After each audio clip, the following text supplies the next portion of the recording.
If you've dated the same type over and over, it's not bad luck. It's chemistry. The wrong kind. One partner chases, the other retreats. And somehow, no matter how many times you swear it will be different, you end up in the exact same loop. Today, we're breaking down why this happens. And why it's not a coincidence. It's psychology. To understand this cycle, you need to understand two attachment styles that were shaped long before you ever went on a first date. The first is anxious attachment. As children, some of us learned that love was inconsistent. Sometimes present, sometimes withdrawn, depending on a caregiver's mood, stress, or availability. The nervous system adapts to this by staying hyper-alert. It learns to watch for signs of disconnection and to fight to close the gap the moment it appears. In adulthood, this shows up as a constant need for reassurance, overthinking a delayed text message, and a deep fear that silence means abandonment. The second is avoidant attachment. This one develops differently.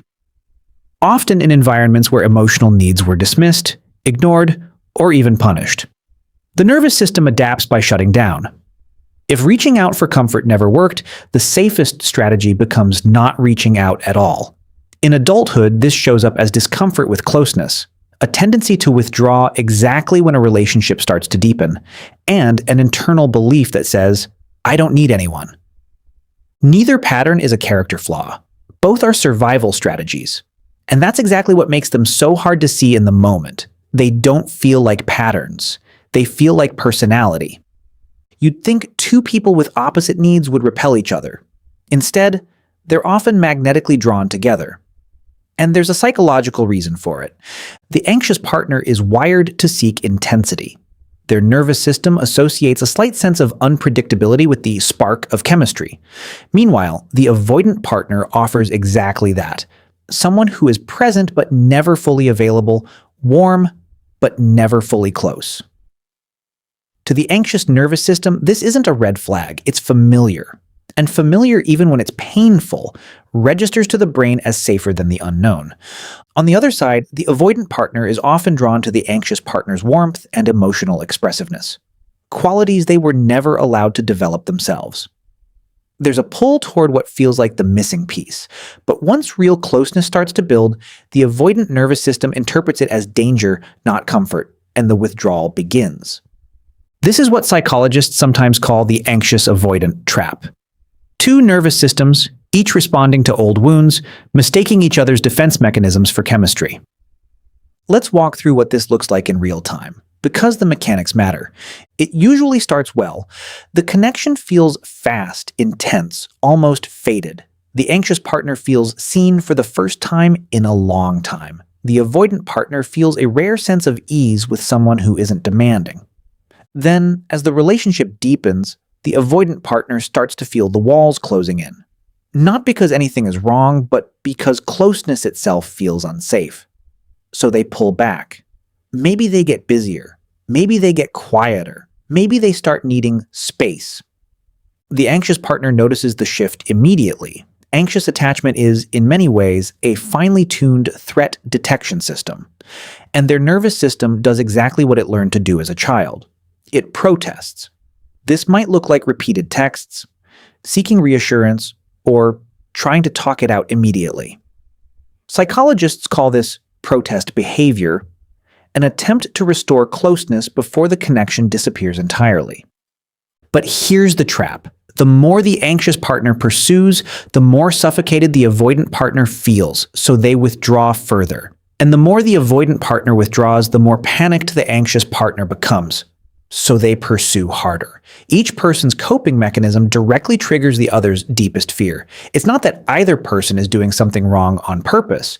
They're both doing exactly what once kept them safe. It just doesn't work on each other. One of the cruelest parts of this dynamic is how convincing it feels. The highs are high. The reconciliation after a pull-away can feel euphoric, almost addictive.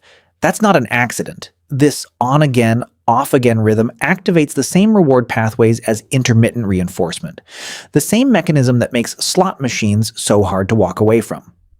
Uncertainty, followed by a reward, creates a stronger emotional pull than consistency ever could. This is why so many people leave stable, secure relationships feeling bored, while staying in unstable ones because they feel alive. The nervous system isn't measuring happiness, it's measuring intensity, and mistaking that intensity for love. Picture this. Two people meet. She's warm, expressive, the kind of person who remembers small details and shows up fully. He's calm, a little guarded, but there's something magnetic about how unbothered he seems by everything. In the beginning, it works almost too well. She feels chosen. He feels at ease. 3 months in, she starts noticing he takes longer to reply. Not always, just enough to notice. Her mind starts running scenarios. Did she say something wrong? Is he losing interest? So she reaches out more, asks if everything is okay, tries to talk about where this is going. To him, that conversation feels like pressure closing in on a door he didn't realize was open. He needs room to breathe, so he creates it. A little less texting, a little more busy with work. To her, that space doesn't feel like room to breathe. It feels like the floor disappearing. Neither of them is lying. Neither of them is manipulating the other. They are both, in that exact moment, doing precisely what their nervous system was trained to do decades before they ever met.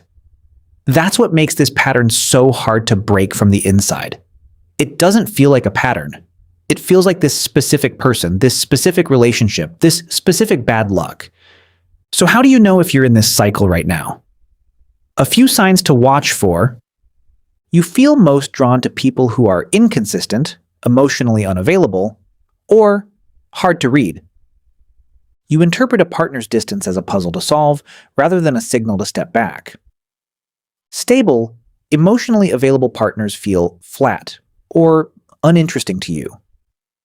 You find yourself either constantly seeking reassurance or constantly needing space, sometimes both in different relationships. None of these signs mean something is broken in you. They mean your nervous system is still running a program that was written a long time ago in a context that no longer applies.